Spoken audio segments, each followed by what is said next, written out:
O matrimônio é harmonizável com a vida intelectual? Pode haver algum modo de fazer com que eles não apenas não se atrapalhem, mas mesmo se ajudem? Bem, perguntar isso já pressupõe que há uma tensão entre o matrimônio e a vida de estudos, a autoeducação, principalmente se considerada em sua dimensão mais informal. Bem, acho que a primeira coisa é conseguir localizar qual é essa tensão que as pessoas normalmente veem, né, entre o matrimônio e a vida de estudos. Bem, indo para a nossa já conhecida lousinha, nós temos como que uma espécie de dicotomia, né? Matrimônio com os estudos. Bem, o matrimônio ele coloca na vida de um sujeito certas coisas que são os fatores que, por assim dizer, atrapalham os estudos, né? A primeira dessas coisas é uma coisa muito importante chamada família, né? Que tira da vida de estudos uma coisa muito importante a ela, que é a atenção. A partir do momento em que nós temos uma família, nós temos de dedicar, consagrar atenção a ela, né? E sendo a atenção justamente a aplicação do intelecto, a aplicação da consciência a um determinado objeto, ela não pode ser aplicada, e na medida em que ela não pode ser aplicada a dois objetos ao mesmo tempo, parece que a família chupa um pouco da atenção do sujeito, que se não tivesse família, consagraria toda aos seus assuntos, pelo menos idealmente, né? Depois, o matrimônio ele também coloca na vida do sujeito outra coisa chamada trabalho. É claro, todo sujeito tem de trabalhar independente de ter uma família ou não, mas o matrimônio faz com que o trabalho se torne uma dimensão muito maior da vida do sujeito do que se ele fosse solteiro, né? Ele, principalmente se, se tem muitos filhos, tem que trabalhar não apenas para si, mas também para outros e para muitos outros, né? E daí que o trabalho tira do homem principalmente uma coisa chamada tempo. E, bem, é claro, a família também tira em algum sentido o tempo e o trabalho também tira em algum sentido a atenção. Contudo, aqui é uma questão de ênfase, né? A família tira principalmente atenção e o trabalho tira principalmente tempo. E como resolver essa questão, né? Bem, eu acho que no fundo, quem analisa a coisa assim tem aquele velho vício dos homens depois de Adão, que é o pessimismo. Você tem também pressuposto aí uma ideia de que se o sujeito for celibatário, ele vai ter todo o tempo do mundo para se dedicar aos estudos e que, portanto, ele vai poder usar esse bolsão de ócio que vai se formar na vida dele para se dedicar às coisas elevadas do espírito. Isso tem algo de verdade, só que o que está em jogo aí é que a única coisa que um sujeito precisa para sua vida intelectual é tempo e ou energia, por assim dizer, e não é assim. Por mais que o tempo e a energia, né, a atenção, sejam coisas muito importantes para a vida de estudos, mas existem outras coisas também que essas sim não são atrapalhadas pelo matrimônio, mas mesmo propiciadas por ele. A primeira delas é uma coisa chamada experiência.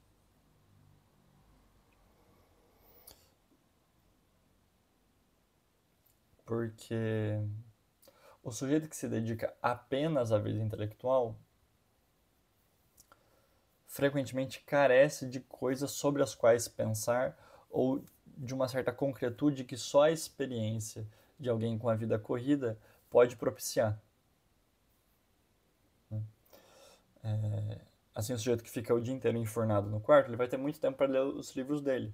Mas os livros dizem respeito de uma realidade que está para fora e que frequentemente você só consegue entrar em contato quando você tem problemas para se instalar nessa mesma realidade, tendo conta para pagar, tendo pessoas de quem cuidar, convivendo com irmãos que às vezes não facilitam tanto as coisas, na resolução dos dilemas do homem comum que afloram as experiências do homem intelectual, né? E a família é um cenário excelente para cultivar essa experiência, que é justamente o que vai nos fazer perceber as verdades mais sutis da realidade, né? Não aquelas verdades talvez técnicas, matemáticas, lógicas, mas aquelas verdades principalmente da vida moral e espiritual. Por uma coisa, primeiro chamada esposa, no caso do homem, e marido, no caso da mulher, né? Que é o matrimônio focando o olhar do sujeito em uma pessoa em específica, a quem ele se consagra, faz com que ele tenha uma percepção, um certo tino psicológico, pelo menos para com aquela pessoa a quem ele se comprometeu, que faz com que ele perceba regiões da alma humana que um homem que divide também a sua atenção entre várias pessoas não vai conseguir acessar. Depois, uma coisa chamada filhos, né, que trazem em si, pelo menos naquela parte em que eles estão conosco, aquela pureza e aquele frescor da infância, né, que não é simplesmente uma coisa bonita, mas é uma coisa profunda e que recorda algo da própria criação primordial e, nesse sentido, das raízes mesmas da criação e da realidade. Olhar uma criança realmente, e conviver com uma criança, e ter para uma criança um olhar paterno, faz com que a gente tenha um contato mais intenso com a dimensão ideal das coisas. E, bem, a vida intelectual é justamente para nos elevar até essa raiz ideal das coisas, né? A coisa é que uma criança, principalmente se for os nossos filhos, eles fazem isso de modo muito mais intenso, né? Não tão abstrato, mas muito concreto, né? E depois o trabalho, né? O trabalho, ele é uma fonte de problemas, essa é a verdade. Mas na resolução desses problemas de trabalho, isso é tentar pagar conta, ter um emprego bom, lidar com pessoas com as quais a gente não tem tanta afinidade. É nesses choques que a alma amadurece, né?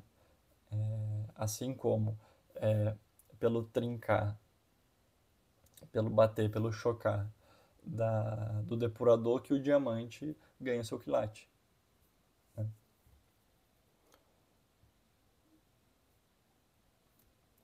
E bem, eu acho que é principalmente esse o grande ponto, né?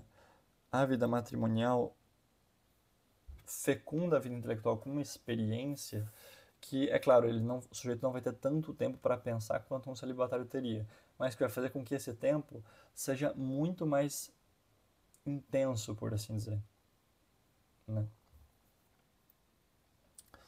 Depois, o matrimônio também ajuda quem quer ter uma vida de alta educação a,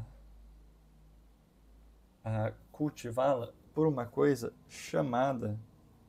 Cadê?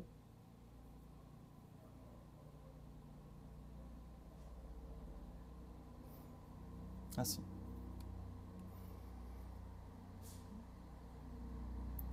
Problemas. Em particular, o principal dos problemas que é a falta de tempo. O que isso quer dizer? Essa coisa de, eu tenho mais tempo para fazer uma coisa, logo vou fazê-la melhor, não é bem uma verdade. Na verdade, os únicos sujeitos que veem a coisa assim são sujeitos que não têm tempo. Porque os sujeitos que têm tempo percebem como que normalmente quando você tem muita disponibilidade para uma coisa, você acaba fazendo a coisa pior, né? Você olha à sua frente 3 horas para estudar o que você quiser e na verdade o que você faz é devagar, né? Pelo contrário, o sujeito que só tem 15 minutos para estudar alguma coisa chega nesses 15 minutos com sangue nos olhos, né? E é claro que um exemplo extremo, né? muito dificilmente o sujeito que tem só 15 minutos vai estudar uma coisa com mais profundidade ou melhor do que um sujeito que tem aí à sua frente 3 horas. Só que, em outras proporções, a coisa realmente se torna verdade. Por exemplo, o sujeito que põe 45 minutos, 1 hora, sabendo esse tempo apertado e insuficiente para estudar o que ele quereria, muito provavelmente vai fazer um estudo melhor do que o sujeito que tenha 5, 8 horas à sua frente. Claro, aí também é uma questão de disciplina, mas por questão de tendência, nós tendemos a aproveitar mais aquelas coisas que são mais difíceis de conseguir, né? O sujeito que se mortifica para conseguir um espacinho de tempo ali na sua rotina vai conseguir valorizar mais a coisa e estudar com mais amor, né, do que o sujeito que tem todo o tempo do mundo, né? E aqui entra uma coisa, né? A gente disse que a falácia que está por detrás dessa coisa de o sujeito com vida matrimonial vai ter problemas da vida intelectual. Os pressupostos errados que levam a essa opinião são os de que para a vida intelectual você só precisa de tempo e energia. Mas não.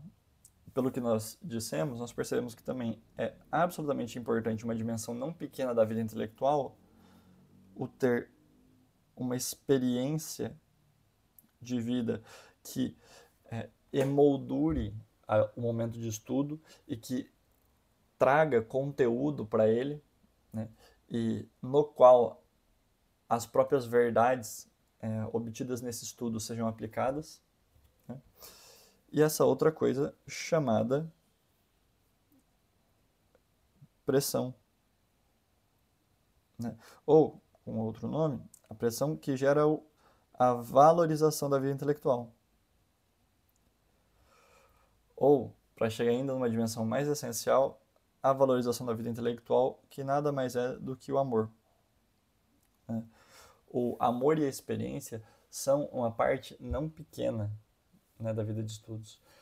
E, bem, essas coisas aqui são absolutamente propiciadas pelo matrimônio, né?